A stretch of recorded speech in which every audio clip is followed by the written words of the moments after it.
Le débat se poursuit sur 100% Bénin. Nous abordons à présent le dossier du jour dont le titre est Bénin Télécom SA, la vache à lait de la République. C'est un point d'interrogation. Le débat se fera avec Assereou Brice Agossou. Il est le secrétaire général du syndicat libre des travailleurs de Bénin Télécom SA. Monsieur Assereou Brice, bonjour et merci d'avoir accepté notre invitation. Bonjour monsieur le journaliste et bonjour aux téléspectateurs. J'ai également sur ce plateau Joël Itondi. Il est journaliste à la rédaction de SICA. Joël Itondi, bonjour. Bonjour Joël, bonjour à tous. Je vous laisserai tout à l'heure le soin de poser des questions et de faire vos analyses sur la situation de Bénin Télécom SA. Mais avant, je voudrais demander à monsieur Assereou Brice Agossou, comment se porte aujourd'hui Bénin Télécom SA? Il faut dire que Bénin Télécom SA se porte très mal. Très mal. Oui, très mal, pourquoi? Très mal dans la mesure où vous allez dans la rue, vous demandez à n'importe quel citoyen quelle est sa perception en fait en réalité des prestations de Bénin Télécom et vous avez la réponse. Ça c'est la perception de l'extérieur, mais à l'intérieur, qu'est-ce qui se passe? Oui, si c'est perçu comme ça à l'extérieur, c'est qu'à l'intérieur, nous n'avons pas la capacité, nous avons des difficultés à satisfaire les abonnés. Donc, et cette difficulté nous amène à dire que Bénin Télécom se porte très mal. Donc il faut dénationaliser alors Bénin Télécom. Et pourtant vous n'êtes pas d'accord. Pourquoi vous n'êtes pas d'accord? Non. Il faut poser véritablement un problème mal posé et mal résolu. Quel est le problème? Non, la dénationalisation n'est pas la solution à Bénin Télécom, ou du moins la dénationalisation est la pire des solutions. C'est vrai, il y a des dénationalisations un peu partout, mais la dénationalisation est la pire des solutions. Donc il faut, dans notre contexte béninois, il faut qu'on revoie en fait nos tests et qu'on sache avec les difficultés que nous avons quelles sont les solutions qu'on pourrait apporter. Vous parlez de contexte béninois, bien entendu. Le Bénin est régi par des tests de loi. La Constitution l'a prévu. L'article 98 permet à l'État, à l'autorité en charge des télécommunications, eh bien, d'aller à la dénationalisation si les problèmes se posent. Vous semblez oublier cet article-là. Bon, vous êtes allé directement sur la dénationalisation, mais il faut... Et puis vous avez posé le problème. Vous dites que la dénationalisation n'est pas la solution. Voilà. Et ce serait la pire des solutions. Or, les tests de loi, vous avez parlé de rester respectueux des tests de loi. Les tests de loi eux-mêmes, et c'est la Constitution du Bénin qui le stipule en son article 98, l'autorité, si elle pense qu'il y a des problèmes qui se posent, peut aller à la dénationalisation. L'article 98 dit que les nationalisations et les dénationalisations sont du domaine de la loi. Tout à fait. Et donc cet article permet aux députés de se réunir et de statuer sur ce qu'il faut dénationaliser ou non. Donc les députés ont pris une loi, c'est la loi 92-23 du 6 juin 1992. Qui dit quoi? En son article 7, cette loi en son article 7 dit sont exclus du champ de dénationalisation ou du transfert de propriété du secteur public au secteur privé, les entreprises stratégiques et les entreprises du secteur non concurrentiel ayant une mission de service public national. Sont réputées stratégiques les entreprises ayant pour objet les mines, l'énergie, l'eau, les forêts, les armements, les transports, les communications et les télécommunications. Fort de cet article, aucun gouvernement, en tout cas sérieux, et aucun opérateur sérieux ne peut prétendre acheter Bénin Télécom. Pourquoi? En somme, vous dites que l'État est en train de violer cet article-là, c'est ça? Depuis 2000, dossier 2010, dossier 2010-53, CA1, Chambre administrative Cour suprême, nous avons écrit, nous avons, le gouvernement du Bénin avait pris, il y a un relevé du Conseil des ministres qui mettait en vente Bénin Télécom. Donc nous avons fait un recours à la Cour suprême pour dire que le gouvernement du Bénin est en train de violer cet article-là. Pourquoi on ne vous a pas écouté? Aujourd'hui, le processus a sérieusement avancé. On s'apprête même à attribuer le lot à un opérateur extérieur, on a appris. Mais quand nous avons fait notre recours en 2010, le dossier allait devant la Chambre de la Cour suprême, qui a envoyé à la présidence, qui l'a remis à l'agence du Trésor, qui a fait la réplique. La réplique nous est revenue, nous on a répliqué ensuite. C'est reparti, nous n'avons pas la suite. Mais nous avons fait un recours en annulation et nous avons fait un recours de sursis à exécution.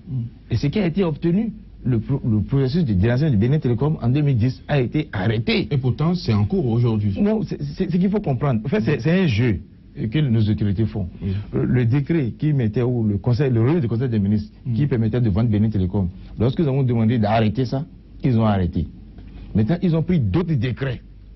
Donc, ce n'est plus le décret qui, en fait, qui est pendant devant la Chambre d'assises de la Cour suprême, qui est en train d'être mise en application, mais ils ont pris un nouveau décret pour créer Libercom à part, c'est-à-dire qu'ils ont échoué dans la première autorisation. Donc, ils ont coupé Libercom de Bénin Télécom et ils ont mis ça en vente à part, et nous avons attaqué ça aussi par une requête devant la Cour suprême. Ils ont échoué là également. Bénin Télécom qui reste, ils l'ont divisé encore en deux maintenant, cette fois-ci avec beaucoup d'imbroglio, on pourrait revenir là-dessus. Donc ils ont coupé encore Bénin Télécom en deux aujourd'hui et c'est ça ils veulent vendre. Et ça aussi nous avons déjà attaqué devant la Chambre d'assises de la Cour suprême. Nous avons déjà fait des recours en annulation. Donc celui qui va acheter aujourd'hui va se retrouver dans une situation de conflit. Bénin Télécom aujourd'hui c'est un matériel litigieux. Et ça, ils le savent. Les députés FCBE sur ce pathétique nous ont soutenus par un test pour dire que ceux qui achètent l'OCBN et Bénin Télécom achètent du matériel litigieux. Ça aussi, c'est toujours litigieux puisque nous avons fait ce recours-là le 10 septembre passé et le 22 septembre. Nous avons fait des recours devant la Chambre de la Cour suprême. Ce qui ne fait pas de profit, ne génère pas de revenus, est bon pour la vente, vous devez être d'accord. Vous l'avez dit tout à l'heure, dans l'opinion publique, ça ne va pas. La clientèle n'est pas satisfaite de vos rendements, de vos prestations. Pourquoi s'obstinez-vous à dire qu'on ne peut pas aller à la dénationalisation? Bon, c'est pas moi qui dis qu'on ne dénationalise pas. Oui, c'est ça, mais ce sont les tests de la République. Nous sommes dans une République, je voudrais qu'on respecte les tests. Et c'est ce que nous demandons à nos autorités, de respecter les tests de la République. Maintenant, que Bénin Télécom ne se porte pas bien, est-ce la faute des travailleurs? C'est la faute à qui? Le poisson pourri par la tête. Et vous le savez bien. Oui, le poisson pourri. Quels sont les éléments qui vous amènent à dire que cela pourrit par la tête? Vous devez avoir des éléments à reprocher si vous n'avez rien à reprocher aux dirigeants de cette institution.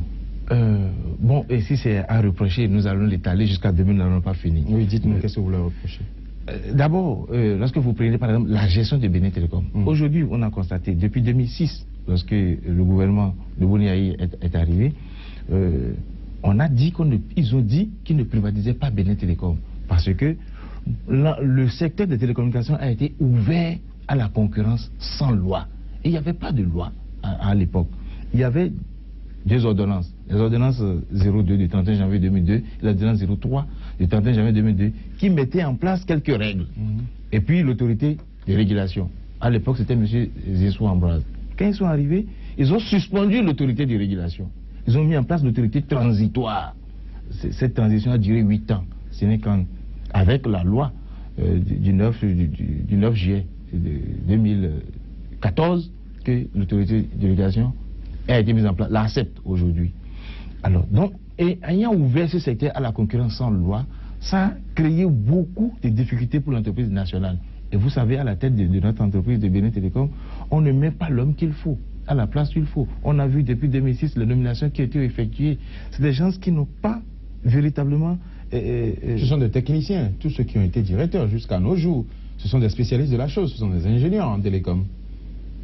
Ingénieur en télécom, je ne sais pas de quoi vous parlez, mais il ne suffit pas d'avoir des diplômes pour prétendre gérer une entreprise. Non, ce n'est pas les diplômes qu'il compte. Vous savez, il faut apprendre à gérer. Il faut de l'expérience. Oui, mais ceux qui sont là ne sont pas des mécaniciens, ce sont des gestionnaires. Non, des gens qui n'ont aucune notion de gestion d'entreprise d'ici. Pourquoi vous dites cela? Qu'est-ce que vous leur reprochez?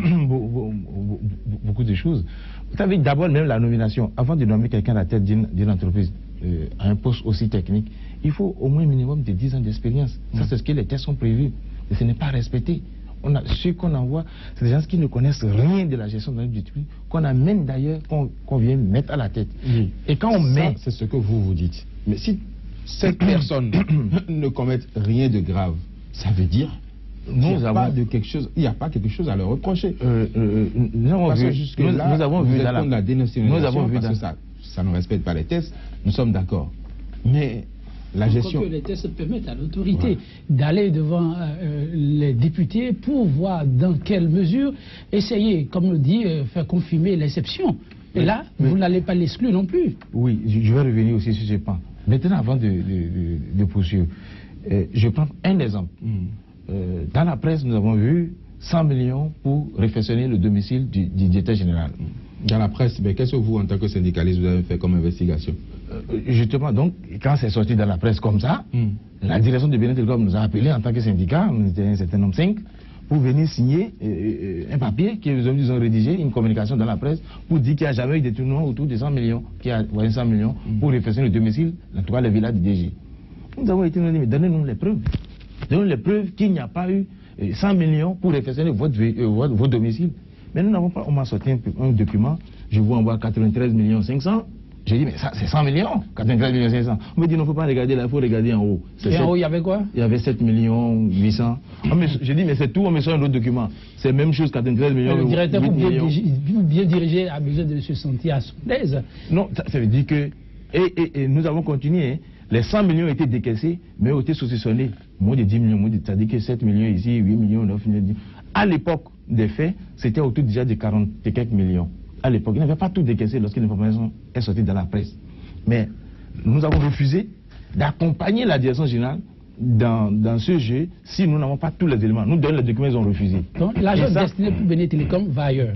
Non, mais vous savez que ça c'est pas pour référer les véhicules, le domicile du DG. Mais là, le DG nous a appelés, il n'était même pas au pays, il était en Chine. Il nous a appelés plus de 30 fois, nous a supplié pour aller signer la déclaration commune. Et qu'est-ce que vous avez fait finalement? Puisque cette affaire, on n'en a plus parlé. Non, nous n'avons pas signé. Les autres sont allés vers cette direction, mais nous ne sommes pas allés pour... On peut pas... Je n'ai pas de preuves de ce que vous n'avez pas détourné 100 millions. Pourquoi vous voulez que moi... Plus de 30 fois, il n'était pas au pays, hein, mais il appelait. C'était... Quelquefois, j'ai dû couper mon portable. Oui, bon, ça, c'est le domicile. D'accord. Regardez Bénin Télécom en face là. Regardez Bénin Télécom en face là. Oui. Ce que vous voyez en face là. C'est 200 millions pour réfectionner là. Qu'est-ce qu'il y a en face de Bénin Télécom? Le parking? Non, voilà, bon, parking, la devanture, l'esplanade, la devanture là, c'est 200 millions pour réfectionner. Oui, un bâtiment, 4 sur 4, un bâtiment. Les pavés coûtent cher. Un bâtiment, 4 sur 4, 18 millions. Pour réfectionner, pas pour construire. J'ai dit réfectionner, c'est-à-dire on a mis les carreaux. Ça dépend de ce qu'on met à l'intérieur. Donc justement, ceux qui viennent, leur préoccupation c'est comment faire pour se remplir les poches. C'est pas pour développer Bénin Télécom. Ils n'ont pas la... Oui, c'est toujours ça, c'est les surfacturations monstres. Allez, j'ai demandé plusieurs fois qu'on vienne faire les audits à Bénin Télécom pour voir comment est-ce qu'on peut acheter. Et quelle a été la suite donnée à votre demande? Bon, nous n'avons pas la suite. J'ai même écrit à la brigade économique et financière pour détournement, plainte contre INS pour détournement de 14 milliards 100 millions. Je ne sais pas la suite, mais j'ai envoyé un courrier. 14 milliards 100 millions dans quel dossier? Vous savez, en 2006, le gouvernement Boni Yaye, quand ils étaient arrivés, ils avaient dit qu'on ne privatise pas Bénin Télécom, mais qu'ils avaient besoin de 14 milliards 100 millions pour redresser Bénin Télécom. Et ils avaient fait déjà la table ronde des banques, des bailleurs de fonds, qui étaient d'accord à nous accompagner. Et ils savent, ils l'ont dit, Bénin Télécom, privatisation, c'est illégal, basta, on laisse ça de côté. Nous allons développer ce que le blanc va venir faire. Nous avons la capacité, nous avons la tête de le faire. Ça, c'était avec le directeur Aradja. Donc, nous avons la capacité de le faire. Nous n'avons pas besoin, nous avons besoin de l'argent. Et la compétence, nous avons coopéré avec les autres pour l'avoir. Donc, avec ces deux points, si c'est malade, moi-même, je sais gérer. Ça, c'était le directeur Aradja. Les banques ont accordé les 14 milliards 100 millions. Et c'est dans un programme qui part de mai 2006 en décembre 2015. Nous sommes en décembre 2015. Si cet argent avait été bien utilisé, on ne parlerait pas de privatisation de Bénin Télécom de mai 2006. Nous sommes en décembre 2015. Donc les 14 milliards, personne ne sait ce que c'est. Mais en moins de 6 mois, M. Aradja est devenu ministre. En 2007, il est devenu ministre. Et puis c'est fini. Mais la gestion de l'État, c'est une continuité. Et si c'est une continuité, il doit pouvoir poursuivre dans le plan de redressement de Bénin Télécom. Et que c'était passé en temps. Moi, ce qui se serait passé. Bon. Vous savez, c'est aussi les pressions politiques. Ça, si on va l'aborder. C'est aussi des pressions politiques. Parce que les techniciens qui viennent, et il faut le dire, j'ai apprécié le gouvernement de Boni Yaye en 2006, quand ils ont dit qu'on ne privatise pas Bénin Télécom, qu'on a besoin de 14 milliards, et puis Aradja, le technicien, était là. Mais il suffit qu'il devienne ministre. Et nous avons appris par la suite, par le secrétaire général confédéral Gaston Azoua, qui a dit qu'il a posé 3 fois la question au chef de l'État, Boni Yaye, qui l'aurait reçu 13 milliards du groupe Bolloré, Boeing, et certains opérateurs économiques béninois, c'est-à-dire des opérateurs économiques français, des opérateurs économiques béninois, entre les 2 tours des élections présidentielles en 2006. En contrepartie, il devrait les céder à Sonapra, Bénin Télécom, la SBE, etc., etc. Donc le patrimoine de l'État a été déjà vendu même avant que... Non, ça c'est des affirmations. Ça, ce sont des affirmations. Non, c'est des questions qui ont été posées. Il a dit en Assemblée Générale, devant tout le monde, c'est des questions qu'il a posées, le chef de l'État n'a pas répondu. Oui, mais la preuve, c'est qu'il y a un conseil de... Oui, il n'y a pas de document. La preuve, c'est qu'il y a un conseil des ministres qui, le 14 juillet 2007, qui a mis en vente tout le patrimoine du Bénin, c'est-à-dire la SBE, Bénin Télécom, la Sonabra, etc. etc. Un seul conseil qui mettait en vente après la création du groupe parlementaire G13.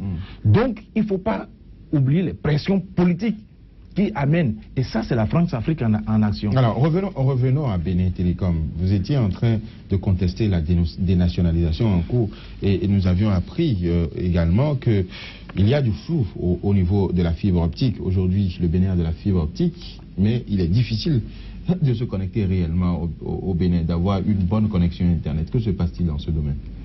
Bon, je ne dirais pas qu'il y a du flou au niveau de la fibre optique. Il faut dire que en 2012, des opérateurs économiques ont reçu la licence de troisième génération. Il faut dire qu'en 2006, la licence de deuxième génération était déjà à 120 millions. Quand ils sont arrivés, ils ont dit non, 120 millions c'est trop bas, on va relever cette licence-là un peu plus. En relevant, ils ont relevé à 30 milliards. Un opérateur paye même 33 milliards. Ça faisait 153 milliards. Et 153 milliards pour un État véritablement qui dit vouloir faire de l'économie numérique, si ce ne sont pas des incantations, en tout cas je suis au constat, si on veut vraiment faire de l'économie numérique, on devrait investir ces 153 milliards pour faire l'infrastructure en réalité, pour faire l'autoroute même des télécommunications, amener la fibre optique chez les abonnés. C'était ça la priorité. C'est ça que le gouvernement veut faire aujourd'hui, en optant pour la dénationalisation. Non, on n'a pas besoin de dénationalisation. Vous avez eu l'argent pour le faire. Vous avez eu 153 milliards. Ça dit que les 30 milliards qui ont été payés, et les 33 milliards qui ont été payés par un opérateur, vous avez eu 153 milliards, vous ne l'avez pas fait. Pourquoi vous allez attendre maintenant à la fin? Là, on n'a même plus de possibilité d'agir pour dire que c'est maintenant que vous voulez faire. En fait, il y a quelque chose qui manque. Donc, ces 153 milliards, au lieu d'être investis, encore que on n'a pas évalué l'impact négatif que la coupure de ces réseaux-là ont eu sur le plan national. Combien de gens sont morts dans ces coupures? C'est-à-dire, on n'a pas fait, il n'y a pas vraiment un service pour nous dire véritablement ce qui s'est passé en cette période-là. Alors, en accordant la licence à 30 milliards, la licence de deuxième génération à 30 milliards, on a permis des exonérations d'impôts, ce qui est criminel. Pourquoi? Si la licence était à 120 millions, si les opérateurs doivent faire d'investissements, ils vont payer la douane. Ils vont payer les impôts sur les équipements qui vont entrer. Et même sur leur communication en interne, sur les affaires qu'ils vont faire, ils vont payer les impôts. Mais en exonérant d'impôts, de douane, de fisc, on a fait des exonérations monstres. De sorte que les 153 milliards sont rentrés par la main droite, mais plus de 200 ou 300 milliards sont passés par la main gauche. Et l'État a quel intérêt à faire ce jeu? Mais justement, c'est ça ce qui est criminel. C'est criminel. On n'a pas... Et beaucoup ne le savent pas, qu'en disant qu'on a pris 153 milliards, on a ramené la licence à 53 milliards, mais ce qu'on a laissé derrière, la douane qu'on a laissé derrière pour le peuple est très grand. Et ça, nous demandons à nos amis du ministère des Finances... Comment est-ce qu'ils ont laissé ces ardoises-là? En quoi faisant? On n'avait pas compris. C'est-à-dire que la licence est à 120 millions. Si je fais des opérations, j'ai déjà payé la licence à 120 millions. Je dois payer, si j'ai chaque d'équipement, je dois payer la douane. Je dois payer les impôts, les fiscs, je dois payer. Maintenant, en ramenant la licence à 30 milliards, c'est avec des avantages qu'on fait à ces opérateurs. Et ces avantages, c'est qu'ils ne vont plus payer la douane sur ce qu'ils vont ramener. Et imaginez les investissements que ceux-là ont profité, ont fait. Ils ont ramené beaucoup de matériel. Ils n'ont plus payé la douane, ils n'ont plus payé les impôts parce qu'on a fait l'exonération. Si on va faire le cumul, quand on fait l'exonération, on ne manque pas de calculer. On calcule, mais ça rentre dans l'exonération. Je dis, mais quel intérêt l'État a-t-il à le faire pour une économie essentiellement fiscale? Mais c'est ça ce que nous ne comprenons pas. C'est ça ce qui nous frustre aujourd'hui en tant que citoyens, en tant que travailleurs. C'est ça ce que... Si on avait cet argent-là, 153 milliards, là, on n'aurait pas des grèves dans la santé. Mais aujourd'hui, est-ce que l'État n'essaie pas de se rattraper en cédant la licence électroniquement neutre aux opérateurs économiques? Mais ce que vous dites là aussi, c'est un autre scandale. Comment un scandale? On ne peut pas dire qu'on donne une licence électroniquement neutre. Ça dit que vous vendez votre blé en herbe. Vous ne savez même pas encore quel type de technologie il y aura demain. Mais vous avez déjà cédé pour 20 ans. C'est scandaleux ce que vous dites. Non, c'est pas moi, mais c'est l'État. L'État dit que c'est pour fidéliser ces opérateurs qui n'ont pas plus offrant. Non, en passant de la deuxième génération à la troisième génération, on a lancé, ils n'ont pas lancé l'appel d'offres, ils ont signé à 50 milliards cette licence qui devrait être une licence de troisième génération. C'est une licence de troisième génération. Tout le monde sait que c'est une licence de troisième génération. C'est avec nos dénonciations qu'on commence à avoir des licences électroniquement neutres. C'est une licence de troisième génération qu'ils ont reçue. Mais au lieu d'avoir une licence de troisième génération, on lui a donné, c'est comme si vous allez à la banque, on vous donne un chéquier, tout signé à blanc. Vous mettez le montant que vous voulez. Vous mettez le montant que vous voulez pendant 20 ans. C'est qui cet opérateur? Bon, je ne vais pas faire de la publicité, sinon il y a deux opérateurs, les plus gros opérateurs qui concurrencent Bénin Télécom. Justement, c'est où le scandale? Moi, je serais content qu'on me donne un chéquier à blanc pour 20 ans. Si demain je veux 100 millions, je vais mettre 100 millions. Si demain je veux 200 millions, je vais mettre. Si je veux 4. Donc, aujourd'hui, ils ont reçu une licence électroniquement neutre. Donc, s'ils veulent faire de la fibre optique, il suffit de mettre, ils veulent déployer la fibre optique. Ils sortent ça. Mais s'ils veulent une licence de 14e génération, aujourd'hui, on parle de 4G, ils vont déjà faire 4G et ils n'ont pas besoin de payer la licence. Cela a été fait sous quel ministre? C'était en 2012. En 2012 que ça a été fait. Je crois, en 2012, c'était le ministre.